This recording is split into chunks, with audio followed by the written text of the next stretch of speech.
ઓલો કોક ગીગો ભમર કરીને છે, હમણાં એનો વિડીયો જોયો. ઈ એવું કહે છે કે હું રાજકારણનો રાવણ હતો.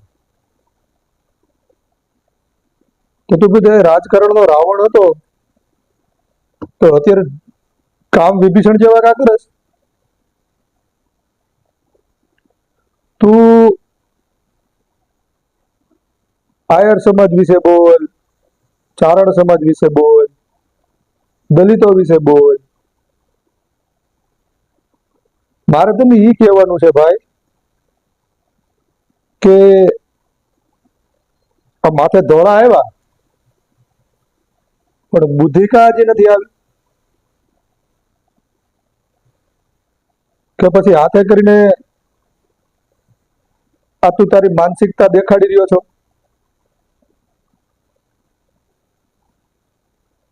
તું સમાજની અંદર વર્ગ વિગ્રહ ઉભો કરવા,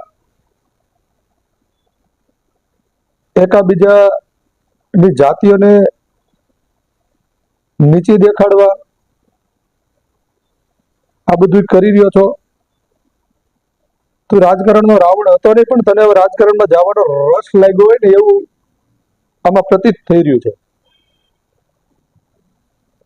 તું એમ કે છો કે સુરતના દાનવીરો જે છે એના પૈસા દાનમાં ન લેવા, સુરતની અંદર 2 નંબરના ધંધા થાય, દેહ વેપારના ધંધા થાય, તો જઈને રોક ને ભાઈ. જે કરવાની છે એ કરો, બીજી રહેવા દે. અને તું જે કોઈ પણ જાતિ વિશે તારા મનમાં આવે એવું બોલી જાશો તો તને ઈ કહેવાનું કે આ બાપુજીની પેઢી નથી, બાપુજીનું રાજ હાલતું નથી. આ દેશ સ્વતંત્ર છે, નાગરિકો સ્વતંત્ર છે. કોઈ કોઈની જાતિને ઉતારી પાડવી અને બોલવું એ વસ્તુ યોગ્ય નથી. જોકે એક ફરિયાદ તારી મત થઈ ગઈ છે અને એક હજી થાય,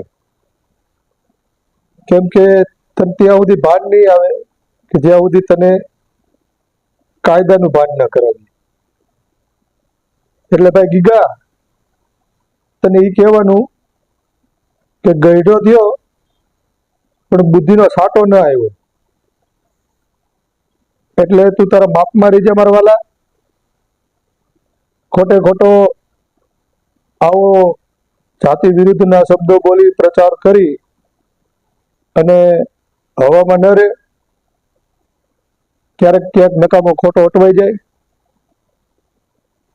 બરાબર? અને તૈયારી રાખજે, એક ફરિયાદ થઈ જાય બીજી થાય. અને હવે પછી થોડુંક ધ્યાન રાખજે, કેમ કે હરખા હોતા નથી. જે તે જમાનો હતો ત્યારે બધું હાલતું, અત્યારે ઘરે ઘરે માથા પીડ્યા છે, બરાબર?